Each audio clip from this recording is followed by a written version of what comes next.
Fala galera ligada em mais um Resenha Bros. Tô aqui com o Brunão pra gente falar sobre mais novidades da Nintendo. Como é que você tá, Brunão? Fala Pedrão, fala tropa Nintendo. Tudo bem por aqui, jogando bastante Pokémon Arceus. E você, como é que tá? Tranquilo também. Esse já é o primeiro tópico que a gente separou aqui pra falar, né, Brunão? A gente jogou o Pokémon Legend Arceus, que estreou agora no finalzinho de janeiro, comecinho de fevereiro, né?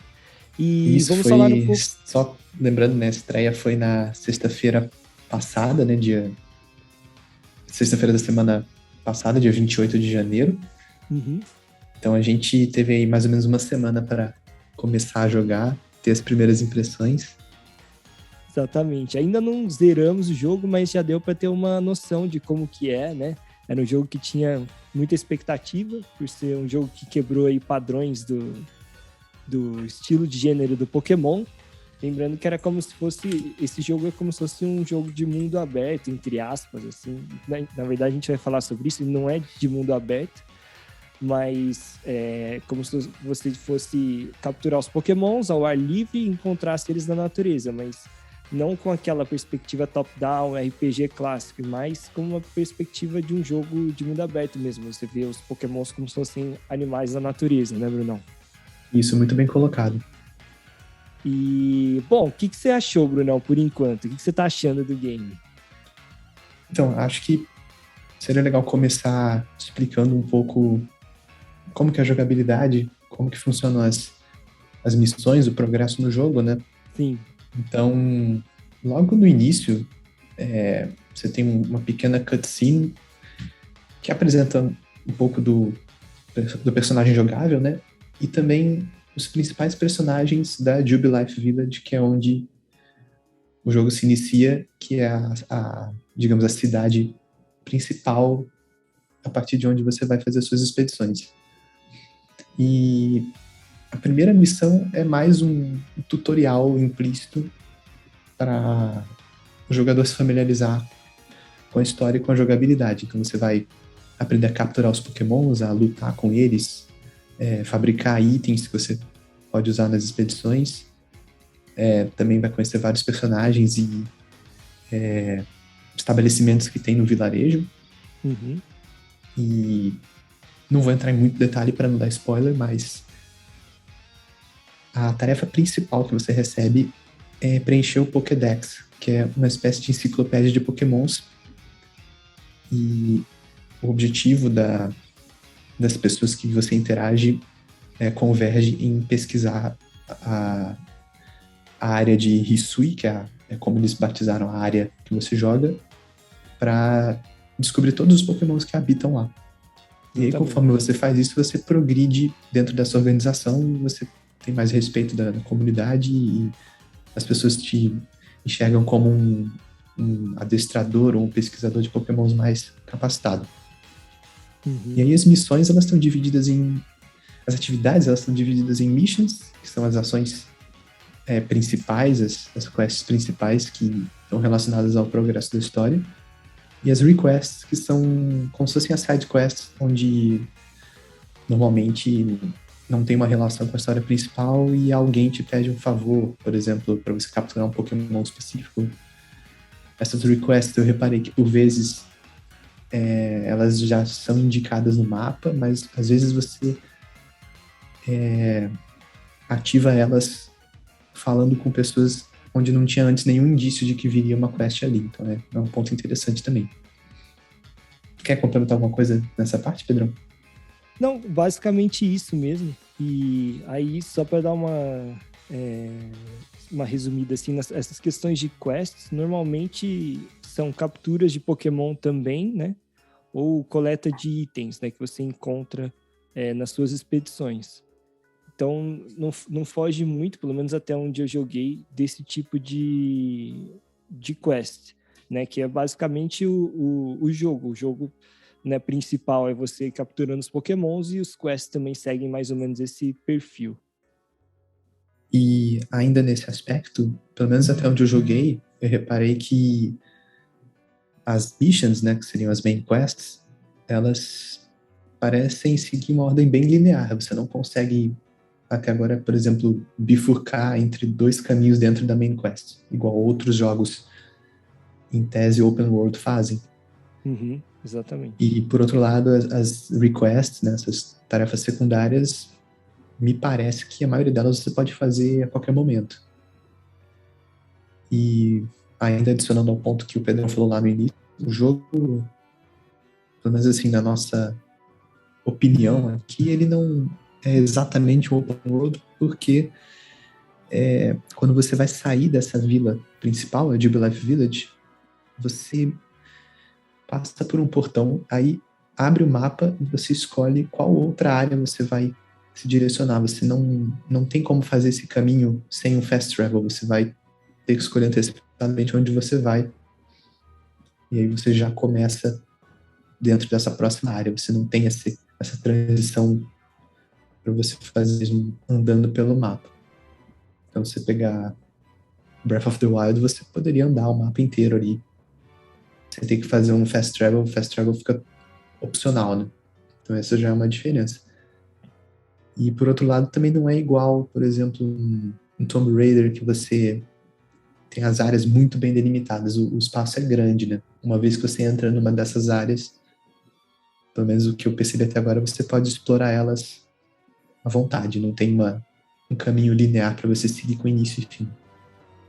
Exatamente. Outra característica bem que segue um pouco essa linha de jogos open world que o Pokémon Legend Arceus tem é quando ele coloca dentro da sua missão, né, a mission, normalmente quando você está andando, né, explorando, tem como se fosse um ponto, assim, um alfinete que indica onde que você tem que ir, né? Isso também é característica bem de jogos open world. Mas aí é claro que assim, o que normalmente o jogo faz, ele coloca esse alfinete, assim, vamos dizer, né, esse ponto cardeal para você seguir num lugar que está bem distante de onde você está, para você ter que passar por outros lugares no meio do caminho, e aí vai um pouco da sua vontade de explorar ou não, né? Mas para você dar umas desviadas e não chegar em linha reta até lá, para ir capturando outros pokémons, encontrar itens diferentes. Mas ele tem mais ou menos essa estrutura mais linear que o Brunão falou, de já te indicar mais ou menos onde que você tem que ir. Não só em relação a sequência das missões, mas também dentro das missões, né? Não é que nem em outros jogos open world que vamos dizer assim, dos desafios é você encontrar o que você tem que fazer. Normalmente nesse jogo já tem um pouco mais direcionado, né, Brunão? Sim, bem lembrado. Geralmente nesse jogo, acho que até como incentivo a você explorar o mapa, geralmente para você encontrar itens ou pokémons mais avançados. Não tanto relacionado a completar as quests, porque justamente tem esses pontos no mapa já indicando onde está o seu objetivo. Exatamente. E, Brunão, o que você tem achado do jogo até agora? Assim? Você tem curtido? O que você achou? Me conta um pouco mais sobre... Até agora eu gostei bastante. Tá em linha com o que eu imaginava que seria. Uhum. Então, por exemplo, eu não acho que é no mesmo nível de Breath of the Wild, por exemplo, porque a gente soube aqui de algumas avaliações. Por exemplo, a Nintendo Life deu nota 9 pro Pokémon Legend Arceus. Por enquanto eu não daria 9. Por outro lado, o IGN deu nota 7, eu também não daria 7. Então, por enquanto a minha nota seria 8, pelo que eu joguei até agora. O receio maior assim, que eu tenho é que eu tenho uma desconfiança que esse combate fique repetitivo conforme você for acumulando horas de jogo. Talvez esse combate, as lutas entre os pokémons, talvez fique um pouco repetitiva. Eu achei muito, muito bacana o fato dos pokémons do ambiente conseguirem atacar você como treinador diretamente. A ideia achei muito legal, mas na real você consegue instantaneamente ali sacar uma Pokébola e lançar um Pokémon seu para lutar. Teve uma luta digamos, uma luta de boss em específico que você realmente tinha que desviar e tomar uma ação ali antes de poder lançar uma Pokébola. Mas essas lutas comuns que você encontra explorando o ambiente, talvez elas fiquem meio repetitivas, e isso é até uma coisa que acontece em muitos jogos desse tipo, né? O próprio outro jogo que eu tô jogando que tem esse risco é o Paper Mario, né? O Origami King. Você tá ali andando pelo mapa e as lutas comuns acabam ficando meio cansativas, né? Não, só concluindo essa parte, eu acho que foi um avanço muito grande assim, para a franquia de Pokémon sair um pouco daquele aspecto top-down, muito RPG puro, assim, e ter um pouco mais de interação com o ambiente, assim, com o mapa. Uhum. Já tinha tido o Pokémon Let's Go Eevee, Pikachu e o Pokémon Sword and Shield, que eles não são exatamente top-down, mas ao mesmo tempo ainda tinha aquelas estruturas bem mais clássicas de RPG, de você ter todo encontro vira uma batalha turn-based, né? E no Pokémon Legend Arceus é diferente, porque você, que nem o Brunão falou, você encontra um Pokémon, você tem algumas estratégias diferentes de como você pode lidar com aquilo. Tipo, primeiro de tudo, você pode simplesmente ignorar o Pokémon. Você vê que é um Pokémon que você já tem, que você não tem interesse, você pode passar por ele. Alguns Pokémons vão te atacar. Daí, se ele fizer isso, você tem que ou fugir ou batalhar para conseguir, né, progredir. Alguns Pokémon simplesmente vão fugir, né? E você pode também conseguir fugir, sair de vista dele e aí ele te esquece. Mas mesmo se você quiser capturar o Pokémon, você tem também algumas estratégias diferentes. Então você pode jogar meio que stealth, vamos dizer assim, né? Você fica ali, tenta se esconder e só jogar a Pokébola nele quando ele tiver desprevenido. Sim, isso eu achei uma adição muito bacana, porque realmente funciona. E você tem que considerar também o tipo do Pokémon, o nível dele. Você não tem só uma Pokébola para usar, tem outros tipos de Pokébola, então você pode lutar ou pode tentar capturar ele de primeira, ou você pode lutar até ele enfraquecer e você tentar capturar com a Pokébola, tem essas abordagens.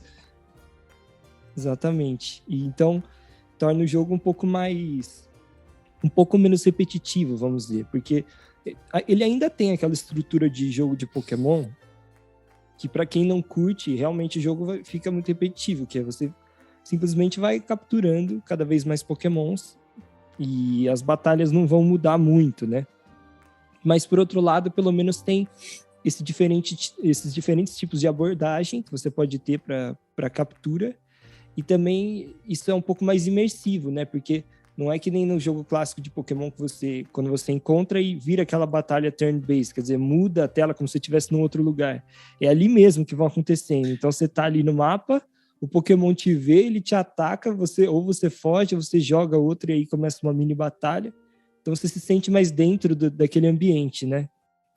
Inclusive mesmo que você lance um Pokémon, o seu controle, o direcional, continua habilitado para você, se você quiser ver a luta de outro ângulo, você continua podendo mover o seu personagem ali, então não tem essa transição que antigamente se fazia, que você tinha uma câmera fixa vendo a luta turn-based ali, a luta continua turn-based, mas você se sente um pouco mais participante ali do que está acontecendo.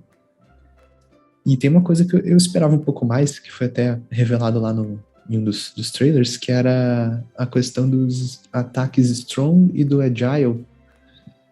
Porque é claro, assim, as diferenças, o Strong vai impactar num dano maior e o Agile é um dano menor, mas você vai possivelmente conseguir ainda usar um outro ataque depois. Mas vendo a animação, assim, da luta, é muito parecido. E você tem quase que uma cutscene quando você escolhe usar o Strong ou o Agile, mas quando o Pokémon vai lançar o ataque em si, não muda muito. Achei que eles poderiam ter pensado um visual mais exclusivo, assim, para diferenciar os ataques. Verdade, para ficar um pouco mais único, né? Isso. De fato, Brunão. E eu achei que, agora falando um pouco assim de ambientação, cenário, essa foi uma questão que muita gente pontuou, né, e ponderou. que achou que o jogo não estava tão bonito, né? O design do jogo não foi uma unanimidade, vamos dizer assim.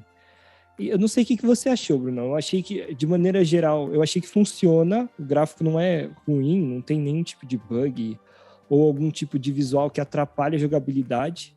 Não é tão bonito que nem o jogo Breath of the Wild, e aí não tem como não comparar os dois jogos, porque realmente é muito inspirado, né? O visual da paisagem, até, e não só o design de visual, mas o audio design também, né? Tem várias coisas que são parecidas com o Breath of the Wild, por exemplo, o som do vento, quando você vai fazer, não sei se você lembrou disso, você reparou isso, Bruno, quando você vai fazer... Quando muda para uma cutscene que os personagens vão comer, vão almoçar ou jantar, faz uns barulhos de prata, assim, que é muito parecido com os barulhos que tem no Breath of the Wild. Eu reparei, vários sons são muito parecidos, né? Até, por exemplo, os menus, a fonte usada nos textos, até isso é parecido, eu achei. Realmente. E assim, mas eu não achei isso ruim, assim, de algum modo. Não achei que impactou negativamente o jogo.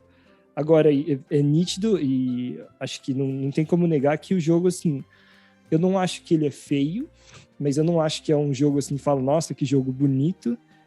E, ao mesmo tempo, eu acho que dava para ser um pouco melhor. Eu entendo quem é um pouco mais crítico em relação ao design, assim, do jogo. Tem algumas coisinhas que achei que não ficaram tão bem feitas, assim, como poderiam ter ficado. O que você achou, Brunão? Então, eu achei bem... como é que eu vou dizer? Uma mistura de pontos fortes e fracos, sabe? Uhum. Sobre o gráfico, a gente aqui já esperava que seria bem inspirado no Breath of the Wild, pelo que a gente viu nos trailers. Uhum. Mas logo de início, o que me frustrou um pouco foi o Jubilife Village. Eu achei, assim, o vilarejo com um aspecto bem mais vazio. Bem pouco denso, comparado com os vilarejos do Breath of the Wild, por exemplo. Verdade. Com as cidades do Breath of the Wild. E outra coisa também, tem poucas construções que você consegue entrar dentro. No geral, eu achei o design assim, meio sem graça. A exceção fica ao prédio da sua organização, né, que é um prédio mais legal, que tem vários andares, tem várias salas. Eu achei mais legal. Teve um ponto que me incomodou um pouco também, quando você completa uma missão desse tipo request, muitas vezes você tem que capturar um Pokémon para alguém, e aí quando você captura e você vai devolver esse Pokémon para a pessoa, sempre tem uma cutscene que é em tese do Pokémon ajudando essa pessoa a realizar alguma ação, mas o Pokémon em si ele só fica parado ali no ambiente, ele não... Por exemplo, tem uma request que você captura um Pokémon para ajudar numa plantação. E você só devolve o Pokémon lá, mostra uma cutscene com o seu personagem, o personagem que você está ajudando e o Pokémon que você trouxe, parados ali em frente à plantação. Você não vê ele fazendo nada, nenhum movimento. Então isso eu achei meio simplista da parte dele, sabe? Sim. Mas, assim, a parte do design dos personagens eu achei boa, as roupas, pra mim combina bem com o tema do Pokémon. A qualidade assim, do gráfico parece um pouco inferior ao do Breath of the Wild. É bem Temos assim, de definição. Não dá nem pra comparar. Entendeu? A vegetação parece mais simples, as texturas parecem mais simples. E eu reparei uma coisa que me incomodou também. Fui até ler na internet se tinham mais relatos disso, mas tem alguns reflexos estranhos no jogo, uns reflexos roxos. Principalmente quando você olha contra pedras, que tem às vezes no piso, ou canyons, assim, rochas gigantes que tem no mapa. Você movimenta a câmera e elas têm uns reflexos roxos que parece defeito, porque não tem muito a ver com a iluminação que você imagina, sabe? Então eu acho que em breve vão corrigir isso. Ficou bem esquisito. Sim, também reparei. E, Brunão, uma coisa que você falou, acho que me lembrou, você falou essa questão aí do Pokémon, quando você vai levar o Pokémon nessas side quests, né, que tem no jogo. você vai entregar para algum personagem que pediu e tal. Uma coisa que eu achei meio, assim, também nada a ver, porque, assim, eu sempre lembro nessas questões de game design, que a Nintendo faz muito bem, por exemplo, o jogo do Mario Odyssey, ele inteiro é baseado na mecânica de você jogar o chapéu, certo? Então, por exemplo, Sim. se você vai capturar um inimigo, você joga o chapéu. Mas se você vai fazer qualquer outra coisa, você joga o chapéu também. Para você atacar, você aperta o mesmo botão. Se você for, por exemplo, entrar num daqueles... Lá no New Donk City, você tem uns palitinhos amarelos que você consegue usar para se catapultar. É sempre usando o chapéu. Você sempre usa o mesmo botão e a mesma mecânica. E isso faz o jogo ficar um pouco mais orgânico, vamos dizer assim. E parece que você tem mais opções de interação. E nesse jogo do Pokémon, por exemplo, eu achei que quando eu comecei a explorar, tinha lá, para você capturar os itens que estão em cima das árvores, você joga o Pokémon e o Pokémon pega os itens, né, para você. Então você joga o Pokémon na frente da árvore. Aí, primeiro eu achei meio sem sentido, mas depois eu achei, legal, porque pelo menos eles estão usando a mesma mecânica que é o que você usa para fazer tudo, né? Você tem que jogar a Pokébola, que é o mesmo botão que você usa ou para jogar uma Pokébola ou para jogar o Pokémon. Você muda com o X, né? De um para outro. Mas achei interessante, assim, falei, porque eles incentivam isso. Mas aí, por exemplo, que nem você falou, quando você tá num side quest da Jubilife, você capturou um Pokémon que você vai entregar para algum morador lá da vila. Ao invés de você, você já pegou Pokémon, você sabe que aquele cara quer ver aquele Pokémon, né? Ele quer por algum motivo. Ao invés de você simplesmente selecionar o Pokémon, jogar na frente dele, ele reagir, né? Não, você tem que chegar, independentemente de você estar com o Pokémon no chão ou não, aí você tem que conversar com ele, muda para uma cutscene. Isso faz o jogo parece menos orgânico, sabe? Menos interativo. Porque é uma cutscene desnecessária, assim. Seria muito mais legal você poder jogar o Pokémon e ele ter uma reação, assim, sabe? O personagem, sim, o morador ali. Que você dá a sensação que são várias cutscenes que poderiam não ter feito, porque do jeito que ela é feita não acrescenta nada, ou fariam ela mais elaborada, dessa maneira que você falou, poderia ser, o Pokémon anda ali em direção à pessoa e interage, ainda dentro do jogo mesmo, ou se fosse fazer uma cutscene que tivesse alguma coisa parecida com isso também. Sim. Não para o Pokémon só ficar parado ali, e você parado e a outra pessoa parada também. Eu acho que esse é um ponto até que eu estava um pouco na dúvida, mas acho que vale a pena a gente conferir depois. Eu acho que no Breath of the Wild, quando você entra num vilarejo, você tem mais sensação de que as outras pessoas estão fazendo coisas, assim, estão fazendo atividades. No Pokémon Arceus, tanto que a maior parte do tempo eu vejo os personagens sempre no mesmo lugar e sempre parados. Eu não vejo eles interagindo muito. E eles não reagem às suas ações. Acho que isso que faz parecer mais morto. No Breath of the Wild, eu consegui fazer uma comparação boa porque também recentemente eu comecei a jogar o Master Mode lá do Breath of the Wild. Então, eu joguei os dois jogos meio que ao mesmo tempo, deu para perceber deu para fazer essa comparação bem. Então, por exemplo, no Breath of the Wild, qualquer coisa que você faz, o NPC ele vai reagir. Então, se você levanta uma arma, ele se esconde, ele se abaixa, ele fala, o que você está fazendo? Né? Eu falo alguma coisa assim. Então, não precisava ser desse mesmo jeito, mas você jogar um Pokémon na frente de um NPC, os outros NPCs deveriam reagir, deveriam falar alguma coisa, sabe? Eles deveriam parecer um pouco mais humanos, assim, são muito robozinhos, eu achei. Sim, parece até um jogo um pouco mais antigo, sabe? Nesse ponto. Verdade. As coisas são mais estáticas. Sim, e isso acaba influenciando, nas pequenas coisas acabam influenciando a sua percepção geral do jogo. Mas, assim como você, só para fazer uma avaliação do jogo em si, eu acho também que é um jogo, eu também colocaria um jogo 8, 8,5, não sei. É um jogo bom, eu acho que é um jogo, assim, para quem gosta muito da franquia Pokémon, eu acho que vai gostar, não tem por que não gostar desse jogo, porque ele, é claro que ele tem algumas novidades, né? A não ser que você seja muito fiel àquele estilo turn-based, né? Mais clássico de RPG. Mas, ao mesmo tempo, esse jogo, ele tem o seu charme, assim, eu acho que ele é divertido, é um jogo que não acho, assim, que não vale a pena, é um jogo bom. E eu achei que foi um pouco rigorosa, por exemplo, a nota da IGN de nota 7, assim. E talvez a Nintendo Life sempre é um pouquinho mais generosa, assim, com os jogos da própria Nintendo. Mas eu acho que não... Eu entendo que nem você, Bruno. Acho que não é nem um jogo assim 9 pra gente achar, nossa, é um jogo fantástico, faltou pouco para ser perfeito, mas também não é um jogo assim, ok, né? Que seria um jogo nota 7. É um jogo Eu bom. acho 7 pouco. Até apesar da gente não ter comentado muito sobre a história, justamente para não atrapalhar quem tá jogando com spoilers, mas eu achei a história bem positiva, assim, eu esperava menos da história, sabe? Sim, também O não achei contexto ruim, que criaram, achei assim, instigante. E funciona bem com a jogabilidade que eles criaram.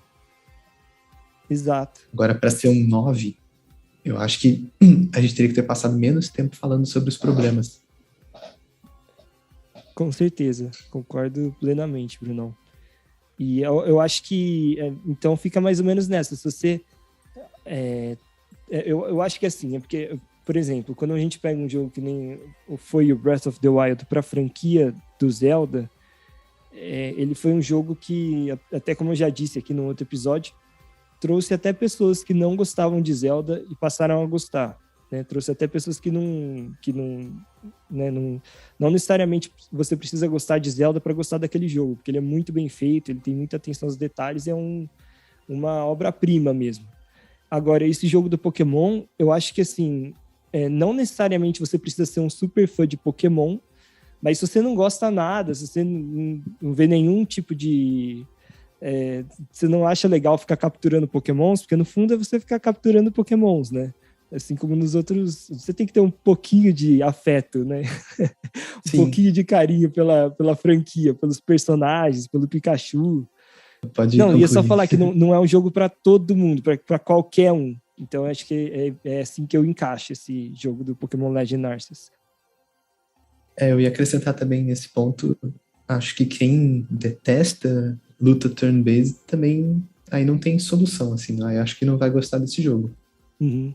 Mas para quem gosta de outras franquias com esse tipo de combate, vai achar legal, assim. E assim, tem mais um ponto aqui que eu lembrei. Para você preencher o Pokédex, né, a enciclopédia de Pokémons, você não precisa exclusivamente capturar os Pokémons com as Pokébolas. Cada Pokémon tem uma página que tem ações que elas não são... como que eu vou dizer? Não é uma única ação que permite você preencher a página daquele Pokémon. Você pode combater um determinado número de vezes com ele, você pode em outras vezes capturar, ou você pode observar ele usando algum golpe, e tudo isso vai somar uma pontuação que, quando chegar num determinado valor, vai contar como que você completou a página daquele Pokémon e ele está com o status de pesquisado definitivamente, entendeu? Não é só capturar com a Pokébola que é o único jeito de avançar na progressão do Pokédex. E isso é legal porque faz com que o jogador não se sinta necessariamente obrigado a fazer uma ação específica, né? Mesmo se você faz uma batalha com Pokémon, você acaba derrotando Pokémon, e mesmo assim você não captura, por exemplo, mesmo isso vai elevar o level dos seus Pokémons todos, né, que você tem guardados com você. Então, parece que o jogo te recompensa com cada experiência que você tem, né? Nada é em vão. Isso é legal, né? Isso faz com que o jogador se sinta motivado a continuar fazendo, explorando, né? Isso que você falou da progressão. Tem uma coisa curiosa que eu achei, que é o seguinte: mesmo você vencendo uma batalha usando um único Pokémon, a pontuação de todos ou de vários Pokémons que você trouxe aumenta também. Então, eu não sei, assim, se eles pensaram em incentivar que você tenha todos os Pokémons um nível parecido para você poder alternar mais entre um e outro, Ou, não sei, teria alguma outra razão. Exatamente, eu gostei quando eu vi isso a primeira vez, né? Independentemente do Pokémon que você usa, todos aumentam o level. Isso é interessante. E lembrando que, dependendo do tipo de Pokémon que for o seu inimigo, você vai ter um tipo de golpe mais adequado para escolher. Por exemplo, se o seu inimigo é um Pokémon tipo pedra, os golpes do tipo água são super efetivos. Então, se você tiver um Pokémon baseado em água, vai ser bem melhor você seguir a luta com ele em vez de um outro, por exemplo. Uhum. Nesse sentido, ele tem um pouco da mecânica clássica do RPG do Pokémon, que era o pedra, papel, tesoura, né? Porque você tem o fogo, né? Os básicos dos Pokémons é o fogo, água e vegetação, né? Folha, sei lá. Então, obviamente, o de fogo vai bem contra o de planta e vai mal contra o de água. O de água vai bem contra o de fogo, vai mal contra o da planta, e assim por diante. Tem o elétrico também, eu não sei se eu já vi no detalhe todas as combinações, mas... Sim, mas tem até um diagrama que o jogo apresenta para você no começo, que tem todos os cruzamentos para você saber qual que é bom. Até achei até um pouco complexo. O jogo jogou aquilo do nada, assim, falei, nossa, nem sabia que tinha tanto, assim. Mas ele segue um pouco desse padrão, mas ao mesmo tempo eu já joguei, por exemplo, quem jogou Pokémon Stadium, aqueles jogos mais antigos que eram bem baseados no turn-based RPG, né? Você tinha mais variedades de ataques, era um pouco mais complexo nesse sentido. Então ele é turn-based, mas ele não é tão complexo quanto eram outros jogos de Pokémon. Até porque ele mistura, né? É um pouquinho diferente, como você falou, tem um ataque rápido, um ataque forte, você pode capturar Pokémon de outras formas. Então não tem um foco tão absurdamente grande em ser um complexo a estratégia de turn-based, né? Quanto são outros jogos de Pokémon, vamos dizer. Sim, concordo. A gente pode falar sobre... Tem vários assuntos pra gente falar sobre o Pokémon Legend Arceus, a gente vai lembrando aqui. Mas uma coisa que chamou muita atenção, Brunão, é que assim, independentemente dos reviews, né, terem sido positivos ou negativos, algo que chama muita atenção é que foi divulgado, a Nintendo divulgou o número que o jogo vendeu 6,5 milhões de unidades em uma semana. Na verdade, até um pouquinho menos de uma semana. Sim, mais um número impressionante, assim. Né? Não, inacreditável, porque 6,5 milhões em uma semana é quase 1 milhão por dia. E esse jogo vai bater muitos recordes de venda, tenho certeza, assim, é um início absurdo. Não, e tem mais uma informação impressionante aqui, que nos 3 primeiros dias, só no Japão, o jogo vendeu 1,43 milhões de cópias. Em 3 dias, só considerando o Japão. Olha isso, é muito absurdo, né? Então, realmente tinha um hype bem grande em torno desse lançamento, né? Exatamente. Eu não tinha noção de que ia ser tanto. Eu sabia que a franquia do Pokémon vendia bastante, mas não tinha noção que ia ser um sucesso tão grande assim. Eu acho que isso é bom, Brunão, pensando assim no futuro da franquia do Pokémon, porque assim como a gente falou, eu acho que o jogo, ele não é um jogo fantástico, assim, nossa, absurdo, incrível, que nem o Breath of the Wild, por exemplo, que é inevitável a gente não comparar, porque os dois jogos até tem algumas questões parecidas. Mas pelo fato dele estar tendo um sucesso tão grande, só por ser, entre aspas, um jogo de Pokémon com uma mecânica nova, com um jeitão novo, eu acho que vai fazer com que a Pokémon Company e a Nintendo se sintam mais incentivadas para continuar esse tipo de gênero, né? Para fazer talvez disso o futuro da franquia do Pokémon, ao invés de voltar pro modelo clássico, entender que esse é o caminho, tem que ser daqui para frente. E aí, quem sabe, também acho que o caminho é esse mesmo. E aí, quem sabe, assim, foi a primeira vez que essa companhia que fez o Pokémon Legend Arceus fez um jogo desse tipo, né? Entre aspas, mundo aberto, né? Um pouquinho mais diferente. E é a Game Freak, se não me engano. Isso, o nome dela? Exatamente. Isso, né? Game Freak, que eu não tava lembrando aqui. Então, assim, também talvez a Game Freak aprimore, sabe? Talvez no próximo, né? Considerando esse número de vendas absurdo em uma semana, obviamente que a gente espera que vai vender bastante até o final, né? Vai vender muito mais ainda esse jogo. e já projetando assim um Pokémon Legend Arceus 2, ou sei lá como vai chamar a sequência, né, desse tipo de jogo de Pokémon, a Game Freak pode aprimorar muitas dessas questões que a gente está falando, né? Porque não deixa de ser também uma novidade para a própria desenvolvedora fazer um jogo desse tipo. Então, tem muitas dessas questões que podem ser aprimoradas nos próximos lançamentos, né? E até pensando assim, como de uma maneira mais saudosista, assim, lembrando de Pokémon que marcou a nossa infância e tal. Tipo, é um tópico que daria para fazer um jogo assim, absurdo, de você ficar assim, nossa, encantado, que nem o jogo do Breath of the Wild, sabe?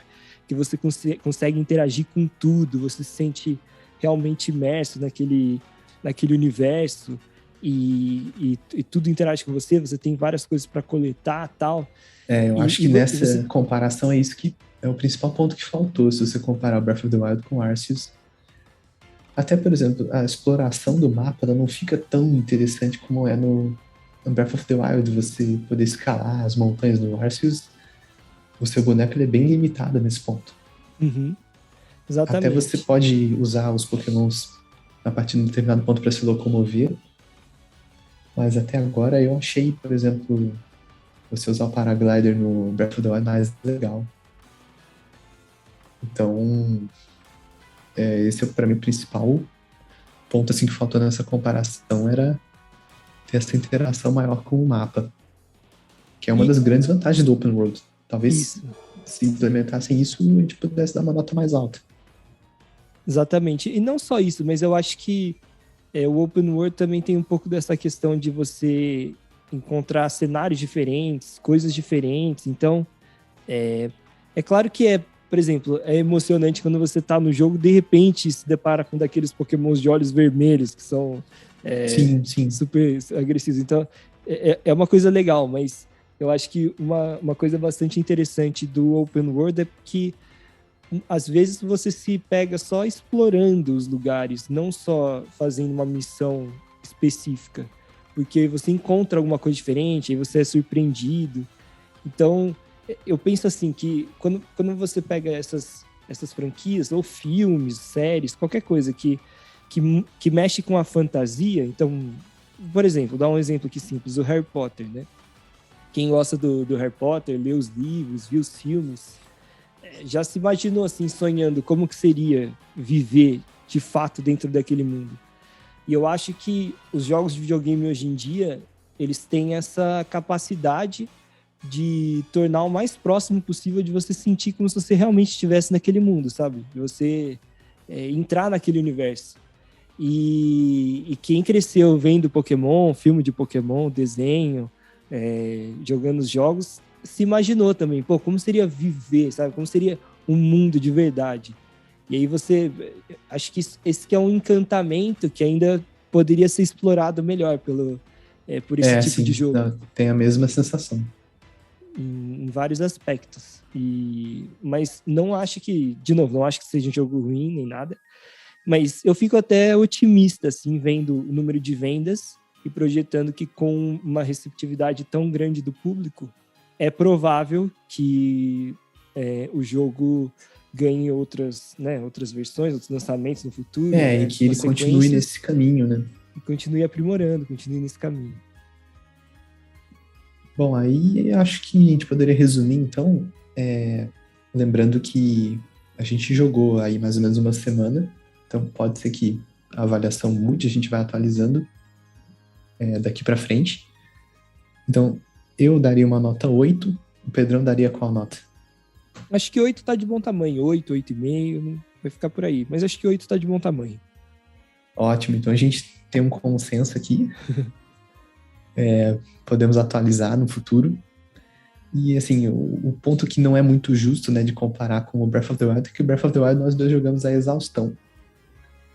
Então, no Arceus a gente não sabe ainda o que tá por vir, mas, de fato, essas horas iniciais lá no Breath of the Wild me impressionaram bem mais do que no Arceus. Então, por enquanto, é o que a gente pode falar.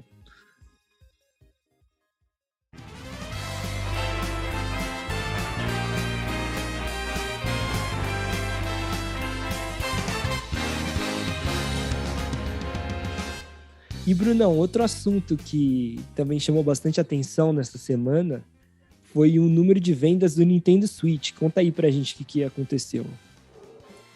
Foi muito legal que esse tópico voltou aqui depois de alguns meses que a gente debatia como ficariam as vendas do Switch no futuro, né? E então temos mais boas notícias, porque no último relatório divulgado pela Nintendo, o Switch superou as vendas do PlayStation 1 e do Wii, alcançando 103,54 milhões de unidades. E aí, com isso, o Switch se torna o console de casa, né, o console residencial mais vendido da história da Nintendo, superando o Wii. Então, mais números impressionantes da Nintendo. É legal separar também uma notícia aqui que a gente pegou da Nintendo Life, ela separa as vendas do Switch nos últimos 9 meses, separado por modelo. Então, o modelo Standard vendeu 11,79 milhões, o OLED vendeu 3,9 milhões e o Lite vendeu 3,17 milhões.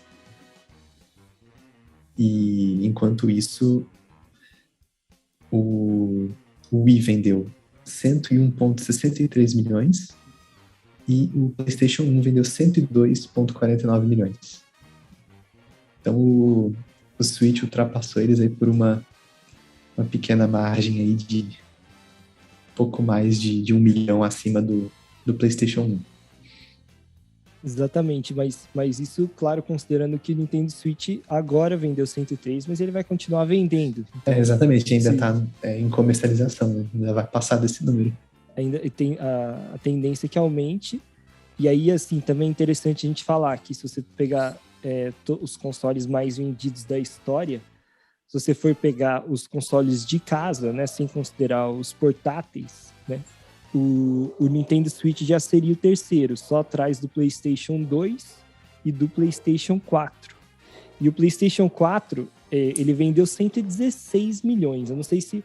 Aí vamos ver se o Nintendo Switch vai chegar ou não. Acho possível, mas não dá para cravar.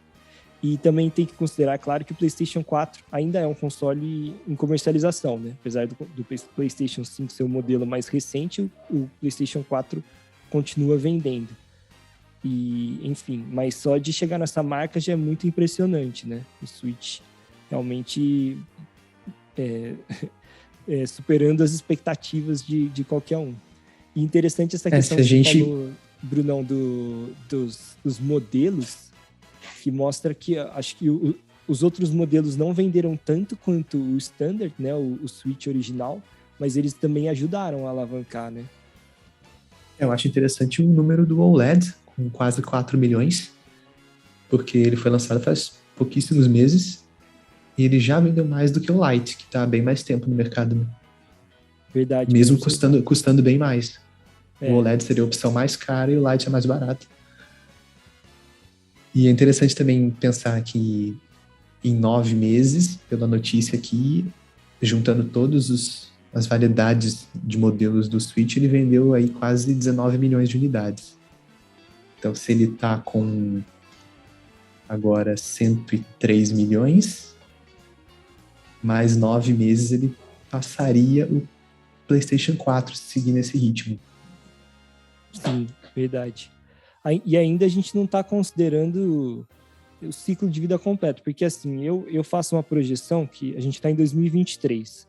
Nesse ano, eu acho que a gente não vai ouvir falar de outro console da Nintendo. Provavelmente, assim, né, do Switch, eu tô falando, obviamente, sem contar aqueles colecionáveis que ela lança de vez em quando, tipo Game & Watch. E então eu acho que pelo menos até o final deste ano não deve ter um decréscimo muito grande, né, na proporção de vendas. Eu acho que a partir do ano que vem, talvez no ano que vem a gente tenha alguma notícia de próxima geração.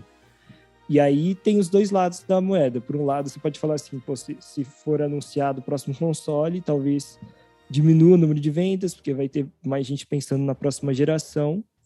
E por outro lado, também sempre existe a possibilidade de a companhia, né, a Nintendo, decidir, sei lá, fazer algum tipo de promoção. A Nintendo não costuma baixar o preço dos consoles, mas eu lembro que logo quando lançou o Switch, ele não vinha com nenhum jogo, não tinha nenhum bundle que vinha com jogo junto. E aí depois de um tempo começaram a vender com bundle, que já tinha o mesmo preço, que já vinha com pelo menos um jogo. E acho que isso pode acontecer também com maior frequência mais para frente, e isso até ajudar a aumentarem as vendas em algum momento, assim, naquele ciclo final de venda, quando você já tiver o console da geração seguinte. Então, realmente... É engraçado reparar também que mesmo, em teoria, o ciclo do Switch esteja mais pro final do que pro começo, né? Lembrando que ele foi lançado em 2017, tem grandes lançamentos previstos para esse ano. Vai ter o jogo do Kirby, vai ter uma provável sequência do Breath of the Wild, vamos ter Splatoon 3, Bayonetta tá aparecendo também, não me lembro? Tá sim. Acho que sim. Então tem vários títulos grandes aí para chegar esse ano ainda.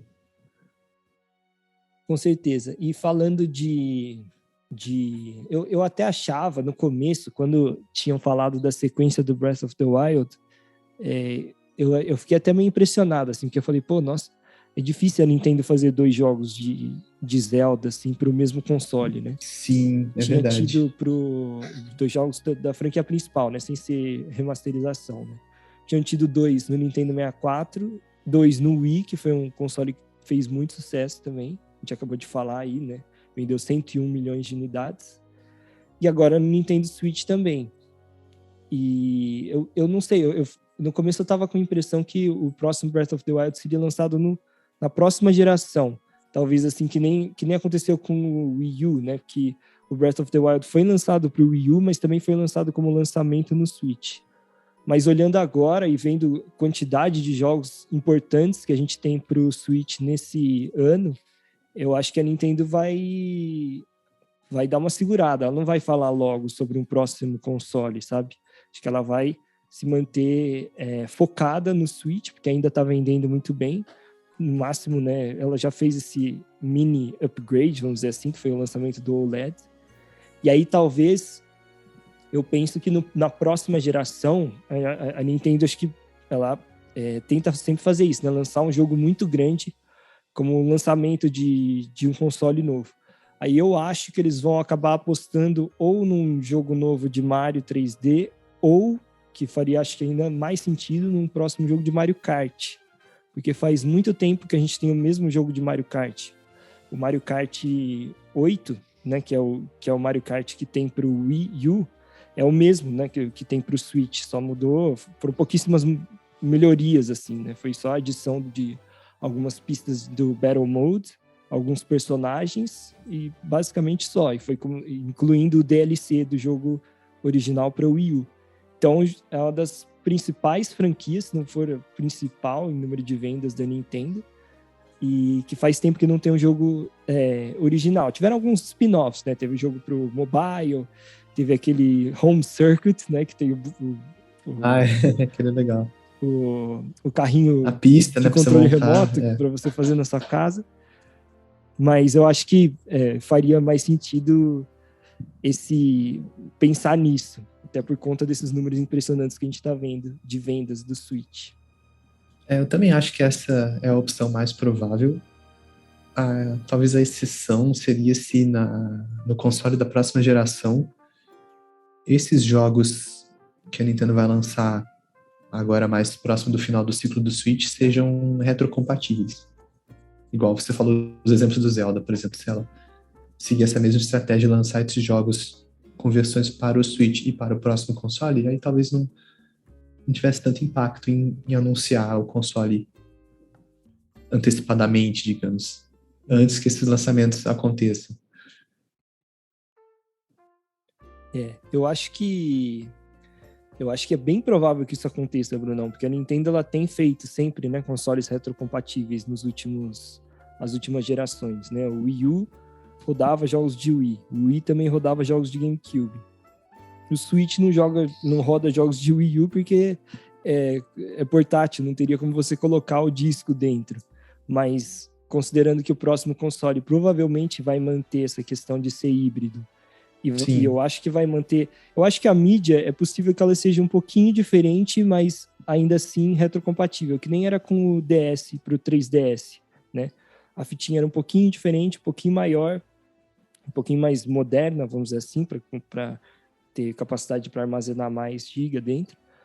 Mas ainda assim era compatível, você podia colocar os jogos do DS no 3DS, né, rodar normalmente. Sim, ou mesmo o próprio download poderia ser, ter uma versão, sei lá, vamos supor, a sequência do Breath of the Wild, poderia ter o cartucho e o download, e caso o próximo console não use o cartucho, poderia ter um download para ele também. Ter o download disponível para as duas plataformas, por exemplo. Verdade, não tinha pensado nisso, porque essa... Menos limitação ainda, né? Ter que fazer uma mídia separada, né? Para outro console. Fato, de verdade, tem razão. É isso então, Brunão? Bom, acho que é isso. Beleza, então. Muito maneiro a gente começar o ano com Pokémon Legend Arceus. A gente vai jogar mais ainda, podemos falar mais sobre o jogo pra frente. Provavelmente a gente vai ser obrigado a falar, porque do jeito que tá começando muito bem as vendas desse jogo, ele vai bater números impressionantes ainda. Então vai ser notícia ainda. Daqui a pouco vai ser o recorde de em um mês vender sei lá quantos milhões, né, Brunão? E assim por diante. Não, eu nem duvido disso. E ainda a gente tem aí, agora em fevereiro, nós não temos nenhum lançamento gigante, vamos dizer assim, do Nintendo Switch. Mas em março já é o mês que tem o Kirby, tem o Triangle Strategy. Então, 2022 promete, né, Brunão? Então, sempre vai ter alguma coisa na mira pra gente falar. Vai ser brabo, conforme a gente já esperava aí no final do ano passado, quando começaram a surgir os anúncios. Perfeito, então. Vamos ficando, então, por aqui. Muito obrigado a todo mundo que escutou até agora, nação nintendista. Vamos continuar de olho para ver se temos novidades também no Pokémon Legend Arceus. E é isso aí, né, Brunão? Isso aí, valeu demais. Até a próxima com mais assuntos imperdíveis da Nintendo. Grande abraço aí para todo mundo. Falou, até mais. Falou.